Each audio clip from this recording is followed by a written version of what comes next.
السلام عليكم ورحمة الله وبركاته. بسم الله الرحمن الرحيم. الحمد لله رب العالمين. اللهم صل على سيدنا محمد وعلى آل سيدنا ومولانا محمد. وقال أيضا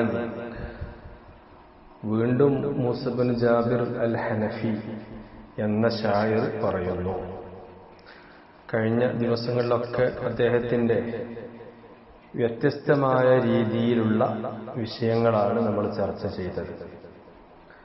അഥവാ യുദ്ധവുമായി ബന്ധപ്പെട്ട് സ്വന്തം ശരീരത്തെ ധൈര്യം പകർന്ന് അതോടൊപ്പം തൻ്റെ സഹോദരന് ധൈര്യം കൊടുത്ത് ഇങ്ങനെയൊക്കെ യുദ്ധത്തിന് വേണ്ടി ഒരുങ്ങി തയ്യാറായി യുദ്ധത്തിന്റെ എല്ലാ സാമഗ്രികളും ഒരുക്കി ഒരു പൂർണ്ണ അർത്ഥത്തിൽ അദ്ദേഹം ഒരുങ്ങുന്ന ഒരു രംഗങ്ങളാണ് നമ്മൾ ചർച്ച ചെയ്തുകൊണ്ടിരിക്കുന്നത്. അങ്ങനെയൊക്കെയാണെങ്കിലും അദ്ദേഹത്തിന് നിർബന്ധമായി വീട്ടൽ അനിവാര്യമുള്ള, അദ്ദേഹത്തിന് മേൽ നിർബന്ധമായ കടമയുള്ള കാര്യങ്ങളൊക്കെ നിർവഹിക്കുകയും വേണം. അത് നിർവഹിക്കാതെ മറ്റുള്ള കാര്യങ്ങൾ ചെയ്യുന്നതിന് ഒരു ഫലവും ഒരു അർത്ഥവും ഇല്ല എന്ന് ഇന്നത്തെ അദ്ദേഹത്തിന്റെ 3 വരിയിലൂടെ അദ്ദേഹം തുറന്ന് പറയുകയാണ്. അദ്ദേഹം പറയുന്നു, അലം തറയാ അന്നി ഹമൈതു ഹഖീഖതി വബാശർതു ഹദ്ദൽ മൗതി വൽ മൗതു ദൂനുഹാ وجدت بنفس لا يجاد بمثلها وقلت اطمئني حين ساءت ظنونها وما خير ما لله قد ذم ربه ونفس امرئ في حقها لا يهينها. വളരെ കുറഞ്ഞ വരിയിലൂടെ ഒരു വലിയ ആശയം അദ്ദേഹം പറയാണ്. അദ്ദേഹത്തിന്റെ 2 ഉറ്റ ചങ്ങാതിമാരോട് ഏറ്റവും വേണ്ടപ്പെട്ട, അദ്ദേഹത്തിന്റെ സന്തോഷങ്ങളിലും അദ്ദേഹത്തിന്റെ ദുഃഖങ്ങളിലൊക്കെ മൂസ ബിൻ ജാബിറിനോട് കൂടെ നിൽക്കുന്ന 2 പ്രിയപ്പെട്ടവരെ വിളിച്ചിട്ട് അദ്ദേഹം പറയാണ്, അലം തറയാ അന്നി ഹമൈതു ഹഖീഖതി. അലം തറയ, നിങ്ങൾ കണ്ടില്ലേ, അല്ലെങ്കിൽ നിങ്ങൾ കണ്ടല്ലോ. തഖരീരിയാണ്. അലം തറയ എന്നുള്ളത് ഖിതാബ് അദ്ദേഹത്തിന്റെ ഉറ്റ സുഹൃത്തുക്കളോടാണ്. ഖിതാബുൻ ലിൽ ഖലീലൈൻ. അവിടുത്തെ ഇസ്തിഫ്ഹാമു തഖരീരി. വൽ ഇസ്തിഫ്ഹാമു തഖരീരി യഅനി റഅയ്തുമാ അന്നി ഹമൈതു എന്നാണ് വരിക. അപ്പോ നിങ്ങൾ കണ്ടല്ലോ എന്നർത്ഥം. എന്താ നിങ്ങൾ കണ്ടത്? അന്നി ഹമൈതു ഹഖീഖതി, ഞാൻ പൂർണ്ണമായിട്ട്, ഹമൈതു ഞാൻ കാത്തിട്ടുണ്ട്, ഹമ യഹ്മി, ഹമൈതു ലറബ യദ്രിബു വസ്നാണ്. ഹിഫാലത്ത്, സിയാന ഒക്കെയാണ്. ഞാൻ പൂർണ്ണമായി ഹിഫാലത്ത് കാത്തിട്ടുണ്ട്, അതേപോലെ തന്നെ പരിചരിച്ചിട്ടുണ്ട്. ഹഖീഖത്തി, എന്താ ഹഖീഖത്ത് എന്ന് പറഞ്ഞാൽ? ഹഖീഖത്ത് എന്ന് പറഞ്ഞാൽ അൽ ഖസ്ലത്തുല്ലതി യജ്ബു അലൽ ഇൻസാനി ഹിമായത്തുഹാ, അല്ലെങ്കിൽ അൽ അംറുല്ലതി യജ്ബു അലൽ ഇൻസാനി ഹിഫാലത്തുഹാ എന്നൊക്കെ. ഹഖീഖത്ത് എന്ന് പറഞ്ഞാൽ ഒരു മനുഷ്യന് നിർബന്ധമായിട്ട് നിർവഹിക്കേണ്ട വളരെ പ്രധാനപ്പെട്ട, ഒഴിച്ചുകൂടാൻ പറ്റാത്ത വിഷയങ്ങൾ, അതാണ് ഹഖീഖത്ത്. അപ്പൊ എനിക്ക് നിർബന്ധമായി വീട്ടൽ അനിവാര്യമായ വിഷയങ്ങൾ പൂർണ്ണമായിട്ടും ഞാൻ സൂക്ഷിച്ച് അത് വേണ്ടത് ഞാൻ ചെയ്തിട്ടുണ്ട്, പരിചരിച്ചിട്ടുണ്ട്. എത്രത്തോളം? വബാശർതു ഹദ്ദൽ മൗതി, അങ്ങനെ വേണ്ടപ്പെട്ട അത് തന്റെ ഭാര്യ ഉൾപ്പെടെ, ഹഖീഖത്ത് എന്ന് പറഞ്ഞാൽ തന്റെ ഭാര്യ ഉൾപ്പെടെ, തന്റെ കുടുംബക്കാര്, തനിക്ക് വേണ്ടപ്പെട്ടവര്, താൻ ചെയ്യും എന്ന് പ്രതിജ്ഞ ചെയ്ത വിഷയങ്ങൾ അടക്കം എല്ലാ കാര്യങ്ങളും ഞാൻ ചെയ്തിട്ടുണ്ട്. അത് ഏതുവരെ? അതുമായി ഞാൻ ബന്ധപ്പെട്ടപ്പോ ഞാൻ മുബാശറത്തു ഹദ്ദൽ മൗത്തി, മരണത്തിന്റെ അതിർത്തി വരെ എനിക്ക് അത് മുബാശറത്ത് ചെയ്യേണ്ടി വന്നിട്ടുണ്ട്, ബന്ധപ്പെടേണ്ടി വന്നിട്ടുണ്ട്.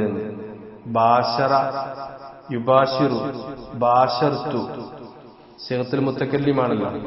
മുബാശറത്ത് എന്ന് പറഞ്ഞാൽ മുലാമസത്ത് എന്നാണ്. അസ്ല് അർത്ഥം വരുന്നത് ലംസുൽ ബശറത്തി, ലംസു ബശറത്തി റജ്ലി ബശറത്തുൽ മർഅത്തി, മനുഷ്യന്റെ, പുരുഷന്റെ തൊലി സ്ത്രീയുടെ തൊലിയുമായി സ്പർശിക്കുക. ആ സ്പർശനത്തിനാണ് യഥാർത്ഥത്തിൽ ബാശറ എന്ന് പറയുക. അതോടൊപ്പം തന്നെ മറ്റു പല അർത്ഥത്തിലും അത് വരുന്നുണ്ട്. ഇവിടെ ബാശറൽ അംറ എന്നാണ്. കാര്യങ്ങള് ബന്ധപ്പെട്ടു, സ്വയം ഏറ്റെടുത്തു. അതേപോലെ എന്താ പറയാ, മുഖാമുഖം കാണുക എന്നൊക്കെയാണ്. മരണം മുഖാമുഖം കാണേണ്ടി വന്നിട്ടുണ്ട്. എന്റെ മേൽ നിർബന്ധമായ വിഷയങ്ങളൊക്കെ ഞാൻ ചെയ്യുമ്പോൾ, എന്റെ കുടുംബത്തിലും എനിക്ക് വേണ്ടപ്പെട്ടവരും ഒക്കെ ആയിട്ട് ഞാൻ കാര്യങ്ങൾ ചെയ്യുമ്പോൾ അത് എനിക്ക് ആ വിഷയത്തിൽ മരണം മുഖാമുഖം കാണേണ്ടി വന്നിട്ടുണ്ട്. മുബാശറത്ത് എന്ന് പറഞ്ഞാൽ വൽ മൗത്തു ദൂനുഹ, രണ്ടർത്ഥമുണ്ട്. ദൂന് എന്ന് പറഞ്ഞാൽ സഗീർ എന്നർത്ഥമുണ്ട്. ഈ വിഷയങ്ങൾ, എന്റെ മേൽ നിർബന്ധമായ വിഷയങ്ങൾ വലുതും മരണം ചെറുതും, അത്രത്തോളം ഗൗരവമുള്ള വിഷയമായിട്ട് ആ വിഷയത്തെ ഞാൻ കണ്ടിട്ടുണ്ട്. ഞാനവിടെ മരണത്തെ ചെറുതായി കണ്ടു, ഈ വിഷയങ്ങളെ വലുതായി കണ്ടു. അതാണ് വൽ മൗത്തു ദൂനുഹ. മരണം എന്ന് പറയുന്നത് ആ ഹഖീഖത്തിന്റെക്കാൾ ചെറുതാണ്. അപ്പൊ ആ കാര്യങ്ങളാണ് വലുത്, മരണം ചെറുതാണ്. ആ രീതിയിൽ ഞാൻ മരണം മുഖാമുഖം കണ്ട് വർക്ക് ചെയ്തിട്ടുണ്ട്.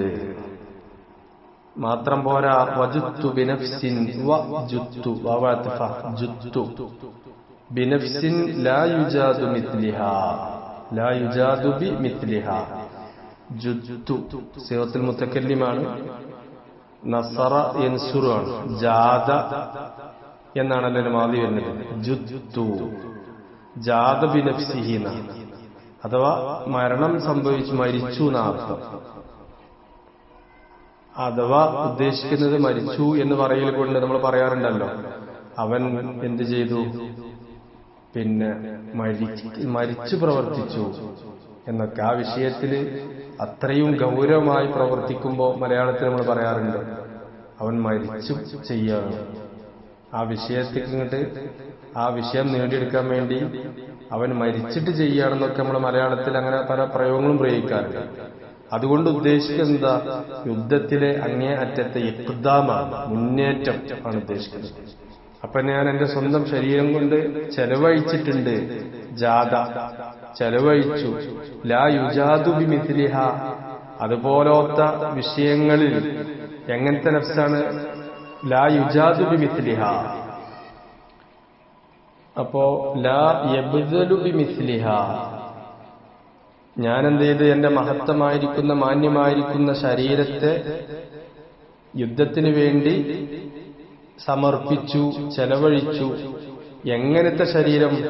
അതുപോലത്തെ ശരീരത്തെ ഇത്തരം പല വിഷയങ്ങളും ചെലവഴിക്കാറില്ല. ആ രീതിയിലുള്ള ശരീരത്തെ ഞാൻ എന്ത് ചെയ്ത് യുദ്ധത്തിന് വേണ്ടി ചെലവഴിച്ചു. അഥവാ അഖ്ദംതു എന്നാണ്. മരിച്ചു എന്നൊക്കെ പറഞ്ഞാൽ അഖ്ദംതു, ഞാൻ വലിയ മുന്നേറ്റം നടത്തി, ഗൗരവമായി കണ്ടു എന്നൊക്കെയാണ്. അഖ്ദംതു വശദത്തു എന്നൊക്കെയാണ്. വലിയ ശക്തമായി വളരെ ധീരതയോടുകൂടെ മുന്നേറ്റം നടത്തി.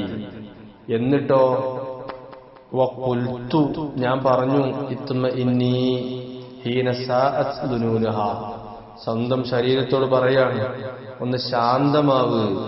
എപ്പോ? ഹീന സാഅത് ദുനൂനുഹ, ദുനൂന് മോശമാവുന്ന സന്ദർഭത്തിൽ. ലന്നടുത്ത ഫാഇല്, സാഅത് ദുനൂനുഹ.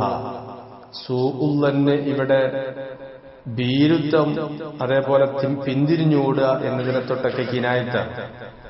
അപ്പൊ ദുനൂന് മോശമാവുമ്പോ എന്ന് പറഞ്ഞാൽ ഭീരുവായിട്ട് ഇരിക്കുമ്പോ, പേടിയിലും അപ്രാളത്തിലുമൊക്കെ ആവുന്ന സമയം, അതേപോലെ പിന്തിരിഞ്ഞ് ഓടാൻ അടുക്കുമ്പം, ഖുർബുൽ ഫിറാർ, ഒറിജിനൽ ഫിറാർ അല്ല, പിന്തിരിഞ്ഞോടണം എന്ന ടെൻഡൻസി, എന്ന ഒരു ആഗ്രഹം മനസ്സിൽ വരുന്ന സമയത്തൊക്കെ ശരീരമേ നീ ഒന്ന് അടങ്ങ്, ശാന്തമായിരിക്ക് എന്ന് ഞാൻ സ്വന്തം ശരീരത്തോട് പറഞ്ഞു. എന്നിട്ട് അദ്ദേഹം പറയാം, രണ്ട് വിഷയങ്ങൾ ഇവിടെ പറഞ്ഞു. ഒന്ന്, വേണ്ടപ്പെട്ടവർക്ക് വേണ്ട സമയത്ത് ആവശ്യമായതൊക്കെ ഞാൻ ചെയ്തിട്ടുണ്ട്. മറ്റൊന്ന്, സ്വന്തം ശരീരത്തെ യുദ്ധത്തിന് വേണ്ടി ഞാൻ എല്ലാ അർത്ഥത്തിലും എല്ലാ വിഷയത്തിലും പൂർണ്ണമായി ഞാൻ സഹകരിച്ചിട്ടുണ്ട്, മുന്നേറ്റം നടത്തിയിട്ടുണ്ട് എന്നൊക്കെ പറഞ്ഞിട്ട് അദ്ദേഹം പറയാണ്, വമാ ഖൈറു മാലിൻ ലാ യഖ്ദമ്മ റബ്ബഹു. വമാ ഖൈറു, അവിടെ മാ ഇസ്തിഫാമിന്റെ ലഫ്ള, മാ ഇൻകാറിന്റെ മഅനാക്ക, നെഫിന്റെ സ്ഥാനത്ത് നിൽക്കുന്ന ഇൻകാറിന്റെ മഅനാക്കാണ് വമ എന്നുള്ളത്. അപ്പോ എന്താണ് അർത്ഥം വരുന്നത്? വമാ ഖൈറു മാലിൻ, ഒരു നല്ല ഒരു മുതലും ഇല്ല, ലാ യഖ്ദമ്മ റബ്ബഹു, ദമ്മ് ആ മുതലിന്റെ ആളെ സൂക്ഷിക്കുന്നില്ല. വിഖായത്ത് രണ്ട് മഫൂലേക്ക് വിട്ടെടുക്കല്ലോ, ലാ യഖ്ദമ്മ റബ്ബഹു. ഇവിടുത്തെ അസ്ലി വരെ ലാ യഖി റബ്ബഹു അദ്ദമ്മ എന്നാണ്. രണ്ടാമത്തെ മഫൂലിനെ മുന്തിച്ചു, ഒന്നാമത്തെ മഫൂലിനെ പിന്തിച്ചു. അപ്പൊ ഇവിടെ ഈ മുതലിന്റെ ആള് റബ്ബഹു എന്ന ഹൂ ദമീർമാലിലേക്ക്, മുതലിന്റെ ആൾക്ക് ദമ്മിൽ നിന്ന് ഒരു വിഖായത്ത്, സംരക്ഷണം നൽകുന്നില്ല. അങ്ങനെയുള്ള എന്ത് ഒരു നല്ല മുതലാണ്, അങ്ങനത്തെ ഒരു നല്ല മുതലില്ല എന്നർത്ഥം. അതേപോലെ തന്നെ വനഫ്സിം ദിഇൻ മാൽമക്കത്തഫ വമാ ഖൈറു മാലിൻ വനഫ്സിം ദിഇൻ, ഒരു ആളുടെ പിന്നെ നഫ്സ്, അപ്പൊ ആ ഖൈർ ഇങ്ങോട്ട് മടങ്ങി വരും. വമാ ഖൈറു മാലിൻ, ഒരു മുതലിൽ ഒരു ഖൈറുമില്ല. എങ്ങനത്തെ മുതലിന്റെ ആൾക്ക് ദമ്മിൽ നിന്ന് സംരക്ഷണം നൽകാത്ത ഒരു മുതലുമില്ല. അതേപോലെ തന്നെ ഒരു മനുഷ്യന്റെ ശരീരവും ഖൈറല്ല.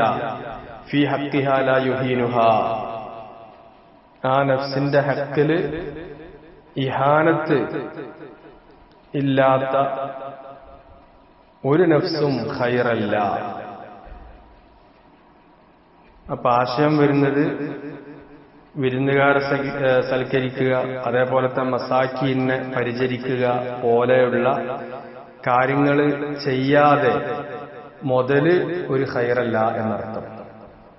മുതലുണ്ടായിട്ട് ആ മുതൽ ഖൈറാവണമെങ്കിൽ ഇത്തരം കാര്യങ്ങൾ ചെയ്യണം. അപ്പോ സ്വന്തം മുതലിന്റെ റബ്ബ്, മുതലിന്റെ ആൾക്ക് ദമ്മിൽ നിന്ന് വിഖായത്ത് ഇല്ലെങ്കിൽ മുതല് ഖൈറല്ല. അഥവാ വേണ്ടപ്പെട്ട ആളുകൾക്ക്, മിസ്കിന്മാര്, ഫഖീറുമാര്, അതേപോലെ തന്നെ വിരുന്നുകാര്, അവർക്കൊക്കെ കൊടുക്കേണ്ടത് കൊടുക്കുന്നില്ല എങ്കിൽ മുതല് ഖൈറല്ല.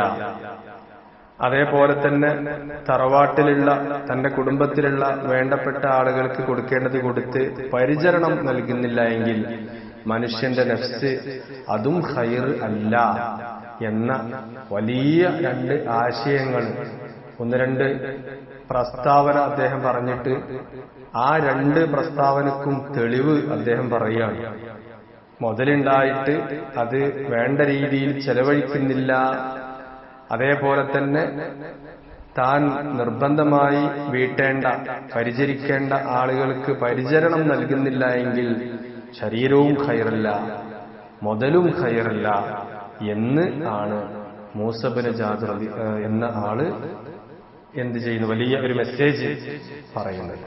യുദ്ധവുമായി ബന്ധപ്പെട്ട വിഷയങ്ങളൊക്കെ ഉണ്ടാവുമ്പോഴും പ്രധാനപ്പെട്ട വിഷയങ്ങൾ അവിടെ മറക്കുന്നില്ല എന്ന് അദ്ദേഹം പറയാണ്. അദ്ദേഹം ഓരോ വിഷയങ്ങൾ ഇങ്ങനെ അദ്ദേഹത്തിന്റെ മൂസ ഇബ്നു ജാബിറിന്റെ ബൈത്തുകൾ ധാരാളം ഒരുപാട് വിഷയങ്ങളിൽ ബന്ധപ്പെട്ടിട്ട് പല കിതാബുകളിലും പല ബൈത്തിന്റെ കിതാബുകളിലും വളരെ ഒരുപാട് ബൈത്തുകൾ 9, 10, 15 ബൈത്തുകൾ ഇങ്ങനെ ഓരോ വിഷയവുമായി ബന്ധപ്പെട്ട് വരുന്നുണ്ട്. ഇപ്പോ ഇവിടെ ദിവാനുൽ ഹമാസയിൽ വളരെ കുറഞ്ഞ ബൈത്തുകൾ ഓരോ വിഷയവുമായി ബന്ധപ്പെട്ട് ഇങ്ങനെ എടുത്തുദ്ധരിക്കുകയാണ്. അതുകൊണ്ടാണ് എല്ലാ ബൈത്തുകളും വ്യത്യസ്ത വിഷയങ്ങളുള്ളതുകൊണ്ടാണ് ഒരു പാഠം അവസാനിച്ചിട്ട് വഖാല ഐലൻ എന്നിങ്ങനെ പറയുന്നത്. ചില കിതാബുകളിലൊക്കെ പല ആശയങ്ങളും ഒന്നായിട്ട് അങ്ങോട്ട് അവതരിപ്പിക്കാൻ ചെയ്യാം. അപ്പൊ എന്താവും, ഒരു വിഷയത്തിന്റെ ഒരു പൂർണ്ണത അവിടെ കിട്ടില്ല. ഇവിടെ ഓരോ വിഷയത്തിൽ അതിന് 2 ബൈത്താണെങ്കിൽ 2 ബൈത്ത്, 3 ബൈത്താണെങ്കിൽ 3 ബൈത്ത്, ഒരു വിഷയവുമായി ബന്ധപ്പെട്ട് ഇങ്ങനെ അധ്യായത്തിൽ ഓരോ അധ്യായം ഇങ്ങനെ കൊടുത്തു വരാ ചെയ്യുന്നത്. വാഖിറു ദഅ്വാനാ അൽഹംദുലില്ലാഹി റബ്ബിൽ ആലമീൻ. അസ്സലാമു അലൈക്കും വറഹ്മത്തുള്ളാഹി വബറകാതുഹു.